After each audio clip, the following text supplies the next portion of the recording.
राहुल गांधी ने भोपाल में संगठन सृजन अभियान के दौरान कहा, ट्रंप ने एक इशारा किया, फोन उठाया और कहा, मोदी जी आप क्या कर रहे हैं? नरेंद्र सरेंडर। और मोदी जी ने यस सर कहकर ट्रंप का हुक्म मान लिया।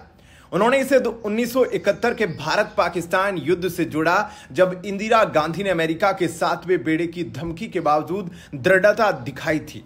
उसी युद्ध की बदौलत पाकिस्तान से अलग बांग्लादेश का जन्म हुआ। राहुल ने बीजेपी आरएसएस पर निशाना साधते हुए कहा कि उनकी आजादी के समय से सरेंडर लेटर लिखने की आदत है, जबकि कांग्रेस सुपर पावर से लड़ती है और कभी नहीं झुकती।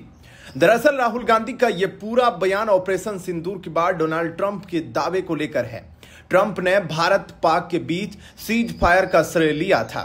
राहुल गांधी की यह टिप्पणी उनकी सामान्य आक्रामक शैली का हिस्सा है, लेकिन नरेंद्र, सरेंडर और जी हुजूर जैसे शब्दों का इस्तेमाल कई मायनों में असामान्य और अशोभनीय है। देश के प्रधानमंत्री के लिए ऐसी भाषा को किसी भी रूप में जायज नहीं ठहराया जा सकता, वह भी विपक्ष के नेता की ओर से ऐसी भाषा। इससे पहले भी देश ने प्रधानमंत्री और विपक्ष के नेता के बीच कई तंज देखे हैं, लेकिन किसी ने कभी मर्यादा की सीमा पार नहीं की। देश में लंबे समय तक भाजपा विपक्ष में रही है। पूर्व पीएम अटल बिहारी वाजपेयी, लाल कृष्ण आडवाणी, सुषमा स्वराज जैसे नेता लंबे समय तक विपक्ष में रहे हैं। उनकी भाषा शैली और सरकार की उनकी आलोचना के तरीके का जनता मुरीद हुआ करती थी, लेकिन राहुल गांधी का यह बयान बताता है कि उनके मन में प्रधानमंत्री पद को लेकर कितनी गरिमा है। बीजेपी प्रवक्ता गौरव भाटिया ने इसे असभ्य और पाकिस्तान की आईएसआई का प्रतिनिधित्व करने वाला बयान करार दिया।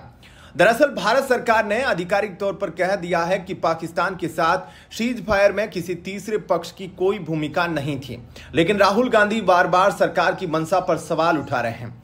वे सार्वजनिक तौर पर ऑपरेशन सिंदूर के दौरान भारतीय सेना को हुए नुकसान की रिपोर्ट मांग रहे हैं।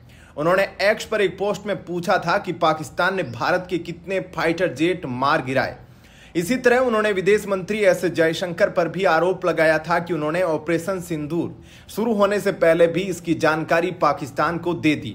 राहुल गांधी यह भी आरोप और सवाल ऐसे वक्त में उठा रहे हैं जब देश अब भी जंग के खतरों से बाहर नहीं आया है। सेना ने स्पष्ट तौर पर कहा है कि ऑपरेशन सिंदूर अभी खत्म नहीं हुआ है।